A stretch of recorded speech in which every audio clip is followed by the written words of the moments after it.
नमो नमः छात्रा। प्यारे विद्यार्थियों, आज हम संस्कृत व्याकरण के अंतर्गत संधि पढ़ने जा रहे हैं। तो इस वीडियो में हम संधि की परिभाषा, उसके भेद और संधि के नियम जानेंगे। तो आइए प्रारंभ करते हैं। हिंदी में भी आप लोगों ने संधि अवश्य पढ़ी होगी। आज हम संस्कृत में जानेंगे कि हिंदी और संस्कृत के संधि में क्या अंतर है। वैसे कोई अंतर नहीं है, हिंदी संस्कृत के व्याकरण से ही हिंदी व्याकरण की रचना हुई है, उसी को आधार लेकर, तो इसमें कोई अंतर नहीं है। आइए प्रारंभ करते हैं। अगर हम परिभाषा की बात करें कि संधि कहते किसको हैं, तो संधि कहते हैं कि वर्णों की अति समीपता के कारण, यानी दो वर्णों के परस्पर मेल से, यानी पहले शब्द का अंतिम वर्ण और दूसरे शब्द का पहला वर्ण, ये दोनों आपस में मिलते हैं तो उससे परिवर्तन आता है और वह परिवर्तन संधि कहलाती है। जैसे यहाँ देखिए, विद्या जमा आलय, तो विद्या का आ और आले का आ, तो आ और आ मिलके आ बना, तो इस कारण से विद्या जमा आलय विद्यालय बना। हिम जमा आलय हिमालय हुआ। तो इस तरीके से संधि होती है। अब संधि के भेद की बात करें तो आप सब जानते हैं कि तीन भेद हैं: स्वर संधि, व्यंजन संधि और विसर्ग संधि। स्वर संधि में क्या होता है कि पहले शब्द का अंतिम वर्ण वह भी स्वर होंगे और दूसरे शब्द का पहला वर्ण वे भी स्वर होंगे, तो दोनों मिलकर जो संधि होगी वह स्वर संधि होगी। व्यंजन संधि में क्या होगा कि पहले शब्द का अंतिम वर्ण स्वर हो और दूसरे शब्द का अंतिम वर्ण पहला वर्ण स्वर हो, व्यंजन हो, या पहले शब्द का अंतिम वर्ण व्यंजन हो और दूसरे शब्द का पहला वर्ण स्वर हो। यानी एक तरफ व्यंजन वर्ण का होना अनिवार्य है और उनमें जो संधि होगी वह व्यंजन संधि कहलाएगी। और विसर्ग संधि में विसर्ग के बाद स्वर अथवा व्यंजन के आने से और उनमें जो संधि होगी तो वो विसर्ग संधि कहलाएगी। विसर्ग का चिन्ह आप लोग जानते हैं, है ना, ये विसर्ग का चिन्ह है। इस पाठ्य पुस्तक में आपको सिर्फ स्वर संधि के भेद और उनके नियमों को पढ़ना है। तो आइए प्रारंभ करते हैं। स्वर संधि और उनके भेदों के बारे में हम जानते हैं। स्वर संधि, जैसा कि मैंने बताया कि पहले शब्द का अंतिम वर्ण और दूसरे शब्द का पहला वर्ण दोनों ही स्वर होंगे और उनमें जो संधि होगी वह स्वर संधि कहलाएगी। स्वर संधि को संस्कृत में अच भी कहा जाता है। अब स्वर संधि के जो चार भेद हैं, हिंदी व्याकरण में स्वर संधि के 5 भेद हैं। यहाँ संस्कृत में स्वर संधि के 4 भेद हैं, जिनमें दीर्घ संधि, गुण संधि, वृद्धि संधि और यन संधि, अयादि संधि जो कि हिंदी व्याकरण में है। तो अब हम इन चारों के बारे में सविस्तार जानेंगे कि कैसे पहचानेंगे कि यह दीर्घ संधि है, कैसे पहचानेंगे कि इसमें यन संधि है, गुण संधि है अथवा दीर्घ संधि है। तो इसके जो नियम हैं, इसकी जो परिभाषा है, उससे हम पहचान पाएंगे। उदाहरणों के निरंतर अभ्यास से हम इसे पहचान पाएंगे। तो कह रहे हैं दीर्घ संधि में ई स्वर अथवा ह्रस्व अथवा दीर्घ अ, ई, उ और री के बाद समान स्वर, यानी अ, ई, उ, री के बाद अ, ई, उ, री हो, तो क्या होगा कि दोनों का दीर्घ स्वर हो जाएगा। अब जैसे देव में अ है और आले का आ है, तो अ और आ मिलके आ बना।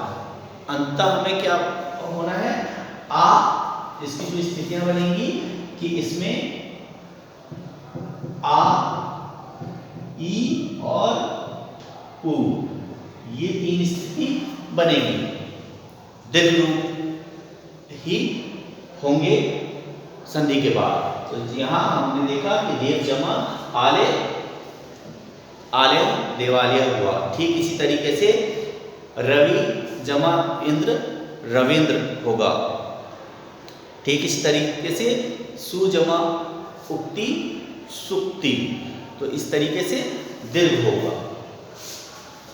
इसके बाद गुण संधि, गुण संधि की बात करें तो कह रहे हैं कि अ अथवा आ के बाद ई उ री यानी ह्रस्व अथवा दीर्घ यानी ई उ और री भी हो सकते हैं। आने पर दोनों वर्णों के स्थान पर क्रमशः ए ओ और अर हो जाता है। जैसे गज और इंद्र, तो अ और ई, अ और ई मिलके क्या बना, ए बना, इसलिए गजेंद्र हो गया। राजा और इंद्र राजेंद्र, हित और उपदेश, अ और उ मिलके क्या बना, ओ बन गया, तो हितोपदेश हो गया। तो इस तरीके से इसमें किसमें परिवर्तन हो रहा है, इसमें परिवर्तन हो रहा है, ए ओ और अर में। इसके बाद हम बात करें वृद्धि संधि की, तो वृद्धि का मतलब होता है उसमें इजाफा होना, बढ़ोतरी होना। तो इसमें क्या है कि जो मात्राएं हैं वो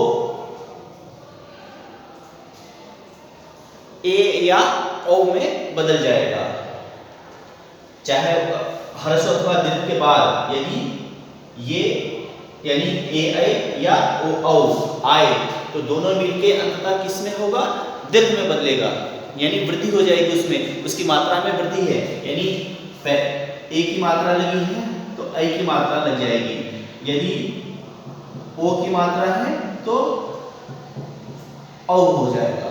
तो ये परिवर्तन इसमें आएंगे, किसमें, वृद्धि संधि में। जैसे मम और एव, ममेव, तो क्या हो रहा है, यहाँ ए है लेकिन यहाँ दो मात्राएं लग गई म पे, ममेव हो गया। महा और औसत, महोषधम, महाज और औषधम मिलके महोषधम हो गया, तो यहाँ ऊपर दो मात्राएं लग गई। तो इस तरह क्या हो रहा है, इसमें मात्राओं में वृद्धि हो रही है, इस कारण से इसे वृद्धि संधि कहेंगे। और अंतिम जो हमारा है स्वर संधि कब है, यन संधि। यन संधि ये इन सबसे थोड़ा भिन्न है, जिसमें कह रहा है कि ह्रस्व अथवा दीर्घ के बाद कोई भिन्न स्वर आए, यानी कि अ ई उ के अलावा कोई और आ जाए, तो क्या होगा कि ई का ई य में बदल जाएगा, उ व में बदल जाएगा और ऋषि वाला री र में बदल जाएगा। जैसे प्रति जमा एकम, ई जमा ए मिलके बना ये, इसी कारण से प्रत्येकम हो गया। सु जमा आगतम स्वागतम हो गया, उ व में बदल गया।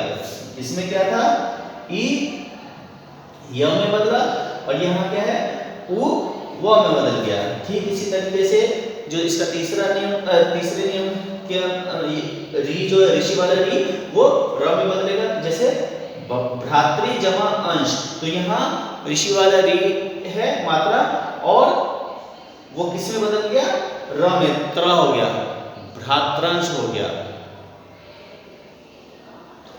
परीक्षा में जो प्रश्न पूछे जाएंगे वो दोनों ही तरीके से कि उदाहरण दे दिए जाएंगे, उसको आपको पहचान करनी होगी कि स्वर संधि के अंतर्गत इन चारों में से किसका उदाहरण है वो, या फिर आपको संधि करने के लिए दिया जाएगा कि आप जोड़कर बताएं कि क्या शब्द नया बन रहा है, या आपको संधि विच्छेद करने होंगे।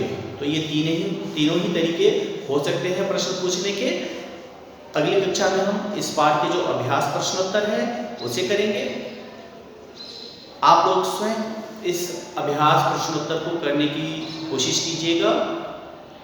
पेंसिल से पुस्तक में अभ्यास कीजिएगा और उसके बाद जब मैं इन अभ्यास प्रश्नोत्तरों को जब अपलोड करूँगा तो आप उससे अपने उत्तरों का मिलान कर लेंगे ताकि कोई गलती ना हो। मिलते हैं अगली कक्षा में एक नए टॉपिक के साथ, एक नए विषय के साथ। तब तक के लिए जय हिंद।